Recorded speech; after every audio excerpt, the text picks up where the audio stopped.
மூத்த மகள் கல்யாணம். சித்ராவுக்கு கல்யாணமாகிவிட்டால் அடுத்தடுத்து மற்ற 3 பெண்களின் கல்யாணமும் முடிந்துவிடும். ஆனால் அது முடிவாக தான் காணோம். மணிமாறன் தடுமாறி கொண்டிருந்தாள்.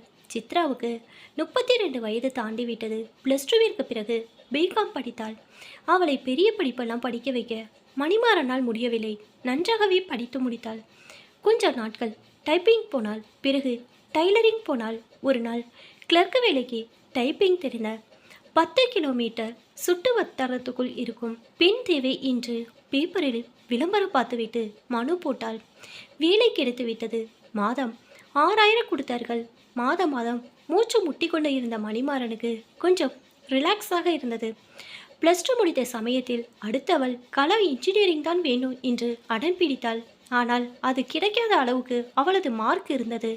கடைசியில் பிசிஏ எடுத்துக்கொண்டாள். படித்து முடிக்கும் போதே ஒரு கால் சென்டரில் வேலை கிடைத்தது. பகல் நேர வேலைதான் என்றதால் ஒப்புக்கொண்டு போக ஆரம்பித்தாள். மாதம் 8000 கொடுத்தார்கள். மணிமாறனின் பொருளாதார சுமை மேலும் கொஞ்சம் குறைந்தது. மாதம் மாதம் போடும் பட்ஜெட்டில் விடும் துண்டு ஓரளவுக்கு குறைந்தது. ஆனாலும் துண்டு விழதான் செய்தது. 4 பெண்களாயிற்றே. இப்போதான் சித்ராவுக்கு ஒரு கல்யாணத்தை செய்து விடலாம் என்று யோசித்தார்கள். கல்யாணத்துக்கு தேவையான பணத்தை சேர்க்க வேண்டும். அது அவ்வளோ சுலபம் இல்லை என்று புரிந்தது. மாதம் மாதம் கஷ்டப்படும் மணிமாறனால் குறைந்தபட்சம் 5 லட்சமாவது வேண்டும் என்று நினைத்தபோது மூச்சு முட்டியது. ஆனாலும் வயிற்ற கட்டி வாயை கட்டி கொஞ்சம் காசு சேர்த்து இருந்தால் மல்லிகா. மணிமாறன் 1000 ரூபாய் கொடுத்தால் 100 எடுத்து பருப்பு டப்பாவில் போட்டு விடுவாள். மீதியை தான் செலவு செய்வாள். கடைக்கு போனால் ஆர்கானிக் எக்ஸ்போர்ட் தரம் என்றெல்லாம் எடுக்க மாட்டாள். இருப்பதிலே கொஞ்சம் குறைவான விலையில் உள்ளதை எடுத்துக்கொள்வாள். இப்படிதான் பணத்தை மிச்சம் பிடிக்கிறாள். அவள்தான் அந்த வீட்டு நிதியமைச்சர். அடுத்து கார்த்திகாவுக்கு இன்ஜினியரிங் சீட்டு கிடைத்து செலவு இல்லாமல் படிக்க போனாள். கவுன்சிலிங்கில் அவள் விரும்பிய பாடமும் அவள் விரும்பிய காலேஜும் கிடைத்தது. அவளை பார்த்துவிட்டு கவிதாவும் விழுந்து விழுந்து படிக்க ஆரம்பித்தாள். டொனேஷன் கொடுத்தோம், மேனேஜ்மெண்ட் சீட்டு வாங்கியெல்லாம் அப்பாவால் படிக்க வைக்க முடியாது என்றெல்லாம் அவளுக்கும் தெரியும். சித்ராவுக்கு முதலாக ஒரு வரன் வந்தது. வந்தார்கள், பார்த்தார்கள், வடை காஃபி சாப்பிட்டார்கள், பேசினார்கள், போய்விட்டார்கள். மறுநாள் தரக சொல்லிதான் தெரிய வந்தது அவர்களுக்கு பெண்ணை பிடிக்கவில்லை என்று. சித்ரா கொஞ்சம் கலர் குறைவுதான். அத்துடன் நட்சத்திரமும் ஆயிலியம் இதுவே அவர்கள் சொன்ன காரணம். கலரில் சித்ரா மணிமாறன் மாதிரி, மற்றவர்கள் அம்மா மாதிரி. அப்புறம் நிறைய வரன்கள் வந்தன. அவர்கள் வருவதற்கு முன்பே ஜாதகத்தையும் ஃபோட்டோவை பார்த்துவிட்டு வேண்டாம் என்று சொன்னவர்களை விட பதிலே சொல்லாதவர்கள்தான் அதிகம். ஒரு வரன் வந்தது. ஒரு கார் ஷோரூமில் வேலை பார்த்து கொண்டிருந்தான் பையன். ஆனால் படித்தது மெக்கானிக் டிப்ளமோ. மல்லிகாவுக்கு அவர்களை ரொம்ப பிடித்திருந்தது. சித்ராவோ நாளைக்கு ஏதாவது சின்ன மனஸ்தாபம் என்றால் கூட படிப்பு வித்தியாசம் தலை தூக்கி கொண்டு ஆடும். பையன் ஏதாவது ஒரு டிகிரியாவது படித்திருக்க வேண்டும் என்று சொல்லி மறுத்துவிட்டாள். அடுத்த ஒரு வரன் வந்தது. டிகிரி இருந்தது, நட்சத்திரம் ஒத்து வந்தது, சித்ராவின் நிறத்துக்கு ஒத்து வந்தான். ஆனால் அவர் போன பிறகு வந்து சொன்ன புரோக்கர் தான் குண்டை தூக்கி போட்டான். அவர்களுக்கு கலாவை பிடித்திருக்கிறது, கொடுக்க முடியுமா என்று கேட்டு சொல்லுங்கள் என்று இருக்கிறார்கள். இப்போது கொஞ்சம் பயம் வந்து பற்றி கொண்டது மணிமாறனுக்கும் மல்லிகாவுக்கும். இப்படியே போய் கொண்டிருந்தால் எப்படிதான் சித்ராவை கரை சேர்ப்பது? மற்றவர்களை எப்படி கரை சேர்ப்பது? மூத்தவளுக்கு 32, கலாவுக்கு 30, கார்த்திகாவுக்கு 28, கவிதாவுக்கு 26. சித்ராவும் யோசிக்க ஆரம்பித்தாள். நாம் ஒருத்தியால் மற்றவர்களும் காத்திருக்க வேண்டி இருக்கிறது என்று வேதனைப்பட்டால் அப்பாவிடம் வந்தாள். அப்பா, நீங்கள் எனக்காக காத்திருக்க வேண்டாம். அந்த பையன் டிகிரி படித்திருக்கிறான், கை நிறைய சம்பாதிக்கிறான். கலாவுக்கும் 30 தொட்டு விட்டது. இனியும் காலம் தாழ்த்த வேண்டாம். கலாவுக்கு பிடித்திருக்கிறாது என்று மட்டும் கேளுங்கள். சரி என்றால் மேற்கொண்டு ஆக வேண்டியதை பாருங்கள். நான் எங்கள் ஆஃபீஸ் ஸ்டாஃப் சங்கத்தில் லோன் போடுகிறேன். கல்யாணத்தை முடித்து விடலாம் என்றால்.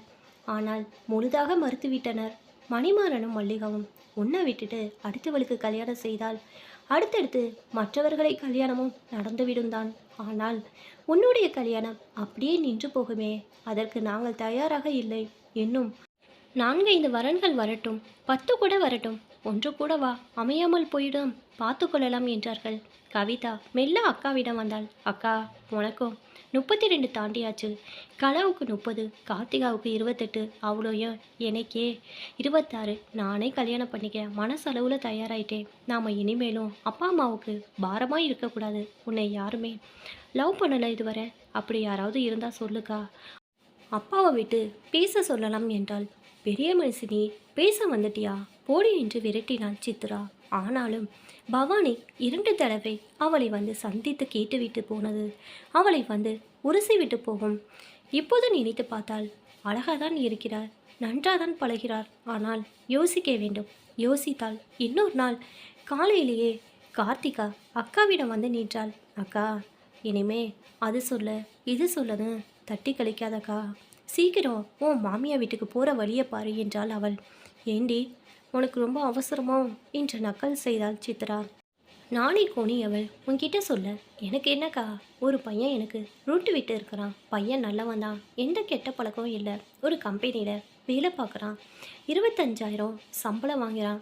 ஒன்றே ஒன்று, அவனுக்கு ஒரு அக்கா இருக்காளாம். அவளுக்கு வரன் பார்த்துக்கிட்டே இருக்கிறாங்களாம். அவங்க கல்யாணம் முடிஞ்சா ரூட் கிளியர் என்றான். என்ன ரொம்ப தான் பிடிச்சிருக்குன்னு சொன்னா, நான் தான் கொஞ்சம் தூரம் விலகியே போயிட்டு இருக்கிறேன். ஆனால் அதுக்காக நான் ஒன்று சாமியார்னு இல்லையே. எனக்கும் வயசாகுது இல்லையாக்கா. 30 தாண்டுச்சுன்னா எவக்கா என்னை கட்டிக்குவான். அப்புறம் நீ தவம் கிடக்கிற மாதிரி நானும் காத்து கிடக்கணும். உனக்கு 32 தாண்டியாச்சு, கலாவுக்கு 30, எனக்கு 28. அடுத்த கவிதாவும் காத்துக்கிட்டு இருக்கா. உனக்கு கல்யாணம் ஆகிற அன்னைக்கு என் ஆளை கூட்டிகிட்டு வந்து அப்பா அம்மா முன்னால் நிறுத்தி நான் இவனை கட்டிக்கிறேன் பேசக்கவான்னு சொல்லிடுவேன் என்றாள். அக்காவின் விரல்களுக்கு சொடுக்கு எடுத்துக்கொண்டே சித்ரா அதிர்ந்தாள். உனக்கு முன்னால் கலாண்டு ஒருத்தி இருக்கிறா தெரியுமில்ல, முந்திரிக்கு அட்டையாட்டம் அலையிற, பேசாமல் போ, எல்லாம் தானாக நடக்கும் என்று முறைத்தாள். பதிலுக்கு கார்த்திகாவும் முறைத்தி கொண்டே நகர்ந்து விட்டாள். கார்த்திகாவிடம் அப்படி கடிந்து கொண்டாலும் அவள் சொன்னதிலும் உண்மை இருக்கதான் செய்கிறது என்று யோசிக்க ஆரம்பித்தாள் சித்ரா. தங்கைகள் எல்லோரும் தானே காத்திருக்கிறார்கள். வயது எல்லாருக்கும் தானே ஏறிக்கொண்டே போகிறது. மூப்பு தட்டிவிட்டால் யார் குத்தி கொண்டு போவார்கள்? யோசித்து ஒரு முடிவுக்கு வந்துவிட்டாள். ரொம்ப நாட்களாக கேட்டுக்கொண்டிருந்த பவானிக்கு சரி சொல்ல வேண்டியதான் என்று முடிவு செய்து கொண்டே உடனே மொபைலை எடுத்தாள்.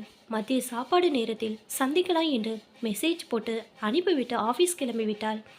எப்போது பச்சை கொடி தெரியும் என்று காத்திருந்த பவானி சாப்பாடு இடைவெளிக்கு 1 மணி நேரம் முன்பே வந்து உட்கார்ந்து கொண்டாள். அவளது முகத்தில் பரவசம், சித்ராவின் முகத்திலோ வெக்கம். அண்ணா கிட்ட ஓகே சொல்லிடுவா என்றபடி சித்ராவின் முகத்தை பார்த்தாள் பவானி. அவளோ வெக்கத்துடன் தலை குனிந்து கொண்டு தலையை ஆட்டினாள். அதை கேட்டு ரொம்பவும் சந்தோஷத்துடன் அண்ணனை பார்க்க ஓடினாள் பவானி. மணி 3 இருக்கும். வாசலில் ஒரு கார் வந்து நின்றது. அதிசயித்து நின்றாள் மல்லிகா. கவிதா தையல் மிஷினை துணி தைத்து கொண்டிருந்தாள். சித்ரா, கலா, கார்த்திகா எல்லோரும் வேலைக்கு போயிருந்தனர். மணிமாறன் கொல்லைப்புற தோட்டத்தில் இருந்தார்.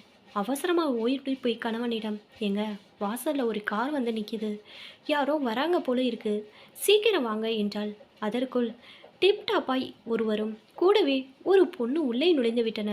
அவளது கையில் ஒரு சிறிய தட்டு, அதில் பழங்கள், பூக்கள், இனிப்பு. அதற்குள் கவிதா முன்னே வர அவளிடம், இதுதான சித்ரா வீடு? வெளியே மணிமாறன் போர்டு பார்த்ததும் தான் உள்ளே வந்துட்டோம். நாங்கள் கரெக்டாக தான் வந்திருக்கிறோம் நினைக்கிறேன் என்றார் அவர். முழித்தாள் கவிதா. அதற்குள் துண்டால் முகத்தை துடைத்து கொண்டு மணிமாறன் உள்ளே வர மல்லிகாவும் கூட வந்தாள்.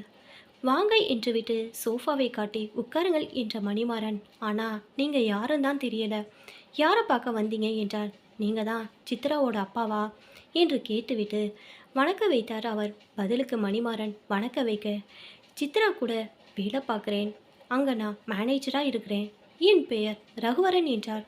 கூடவே வந்திருந்த அவளை காட்டி, இது பவானி, என் பெரியம்மா பொண்ணு என்றவள். நான் இங்கே வந்தது சித்ராவுக்கு தெரியுமான்னு தெரியாது என்றார்.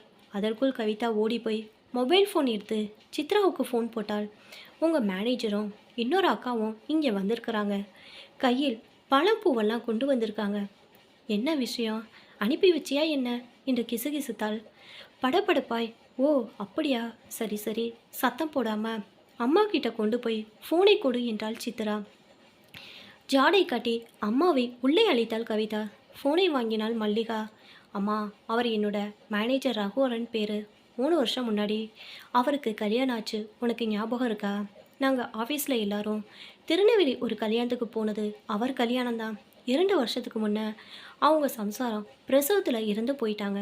குழந்தையும் வயிற்றிலே இறந்துதான் பிறந்தது. கொஞ்ச காலமாக என்கிட்ட கொஞ்சம் நெருக்கமாக வந்து பேசிக்கிட்டு இருப்பார். நான் புரிஞ்சுக்கிட்டேன் அவர் என்னை விரும்புகிறாருண்டு. ஆனால் நான் தான் உங்ககிட்ட அதை சொல்லலை. 2 தடவை அவரோட தங்கச்சி பவானி மூலம் என் விருப்பத்தை கேட்டார். முதல்ல நான் சரி சொல்லலை. அப்புறம் இன்னைக்கு தான் மதியானம் வந்தாங்க பவானி. நானும் சரின்னு சொல்லிட்டேன். ஆனால் இன்னைக்கே பெண்கிட்டு வந்துடுவாங்கன்னு நான் நினைக்கல. உங்களுக்கு பிடிச்சிருந்தா பாருங்க, உங்களுக்கு சரினா எனக்கும் சரி என்றால் குரலில் சந்தோஷம் மிகுந்திருந்தது. அதிர்ந்தாள் மல்லிகா. 2ஆம் தரமாகவா? எப்படி இவள் ஒத்துக்கொண்டாள்? மெல்ல வந்து மணிமாரின் காதில் கிசுகிசுத்தாள். அவர் நிமிர்ந்து உட்கார்ந்தார். சொல்லுங்க சார், என்ன விஷயமா வந்திருக்கிறீங்க என்றார் மணிமாறன். சித்ரா உங்ககிட்ட இப்போ பேசியிருப்பாங்கன்னு நினைக்கிறேன். சொல்கிறதுக்கு என்ன? எனக்கு அப்பா அம்மா இல்லை. அதான் என் பெரியம்மா பொண்ணு பவானியை கூட்டிகிட்டு வந்தேன். 3 வருஷத்துக்கு முன்னாடி கல்யாணம் ஆச்சு எனக்கு. அடுத்த வருஷமே பிரசவத்தில் தவறிட்டா. கொஞ்சம் நிறுத்திய ரகுவரன் தொடர்ந்தார். அதுக்கப்புறம் கல்யாணத்தை பற்றி யோசிக்கலை. பவானி தான் உனக்கு ஒரு மனைவி தேவைப்படாமல் இருக்கலாம். ஆனால் உனக்கு ஒரு துணை தேவை. ஆத்திர அவசரத்துக்கு தோளில் சாஞ்சுக்கிறதாவது ஒரு துணை தேவை. ஏதாவது ஒரு பொண்ணை பார். நான் வந்து பேசுகிறேன். சித்ராவை எனக்கு ரொம்ப பிடிக்கும். ஆனால் அவங்க ஒத்துக்குவாங்களான் தான் பின் வாங்கிடுவேன். அதை ஒரு தடவை பவானி கிட்ட சொன்னேன். ஒரு நாள் ஆஃபீஸ் வந்து சித்ரா கிட்ட பேசினா முதல்ல மறுத்தாங்க.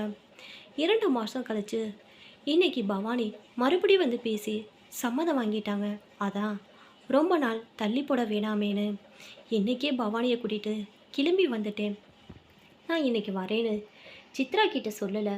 அட்ரஸ் கூட அவங்க பர்சனல் ஃபைல்லேருந்து தான் எடுத்தேன் என்று நிறுத்தினார் அவர். தொடர்ந்து, என்னை பற்றி சித்ராவுக்கு நல்லா தெரியும். 80,000 சம்பளம் வாங்குகிறேன். ஆஃபீஸில் சம்பளத்துக்கு மேலே வீட்டு வாடகைகள் தனியாக கொடுத்துட்றாங்க. கார் கொடுத்துருக்குறாங்க. எனக்கும் பெற்றவங்க யாரும் இல்லை. நீங்களே பெற்றவங்களா இருந்து சித்ராவை எனக்கு கட்டி கொடுங்க என்று அவர் சொல்லி முடிக்கும்போது உள்ளே நுழைந்தாள் சித்ரா வெக்கப்பட்டு கொண்டே. மல்லிகாவும் அவள் கூடவே போனாள். பேசிட்டுருங்க, இதோ வந்துடுறேன் என்று விட்டு மாப்பிள்ளை சொன்னார். எனக்கு தெரியும் சித்ராவுக்கு 3 தங்கச்சி இருக்காங்கன்னு. அவங்களுக்கு என்னால் முடிந்த உதவியை நிச்சயம் செய்ய முடியும். கல்யாணத்துக்கு அப்புறம் சித்ராவுக்கு வேலையை விட வேண்டியிருக்கும். ஏன்னா ஒரே ஆஃபீஸில் கணவன் மனைவி சேர்ந்து வேலை பண்ண முடியாது. அது கம்பெனி ரூல்ஸ். தேவைப்பட்டா எனக்கு தெரிஞ்ச ஒரு கம்பெனியில் என் ஃப்ரெண்டு தான் ஹெச்ஆராக இருக்கிறான். சொன்னால் உடனே வேலை போட்டு கொடுத்துடுவான். அதே பில்டிங் தான் அந்த கம்பெனியும் இருக்குது. எனக்கு கிடைக்கிற சம்பளத்துக்கு சித்ரா வேலைக்கு போகணும்னு இல்லை. ஆனாலும் தங்கச்சிங்க கல்யாணம் முடிகிற வரைக்கும் வேணுமானா வேலைக்கு போகலாம். ஆனாலும் தங்கச்சி கல்யாணம் முடிகிற வரைக்கும் வேணுமானா வேலைக்கு போகலாம். அந்த சம்பளம் அதுக்கு உதவியாக இருக்கும். அதுக்கப்புறம் எனக்கு ஒரு முழு மனைவியாக இருந்தால் போதும். உங்களை என்னோட அப்பா அம்மா மாதிரி பார்த்துக்கிறேன். ஒரு பேச்சுக்கு சொல்கிறேன்னு நினைக்க வேண்டாம். நிறைஞ்ச நெஞ்சோடு தான் சொல்லுகிறேன் என்று அவன் சொல்லி முடிக்கவும் கையில் காஃபி டம்ளருடன் சித்ரா வரவும் சரியாக இருந்தது. கூடவே சித்ரா வாங்கி வைத்த அந்த மிச்சரையும் மைசூர் பாகையும் தனித்தட்டில் வைத்து எடுத்து வந்தாள் கவிதா. நீங்கள் தான் சார் சொல்லணும் என்று புன்முறுவலுடன் அமைதியை கலைத்தான் ரகுவரன். சித்ராவுக்கு சம்மதம் தெரிஞ்ச அப்புறம் நாங்கள் ஏன் குறுக்க நிற்க போகிறோம்? எங்களுக்கும் சம்மதம்தான். ஒரு நல்ல நாளாக பார்த்து முகூர்த்தத்தை வச்சுக்கலாம் என்றார் மணிமாறன். கல்யாண செலவு முழுதாக என்னோடு தான் என்றான் ரகுவரன். சித்ராவின் கல்யாணம் அடுத்த 10 நாட்களில் இனிதே நடந்து முடிந்தது.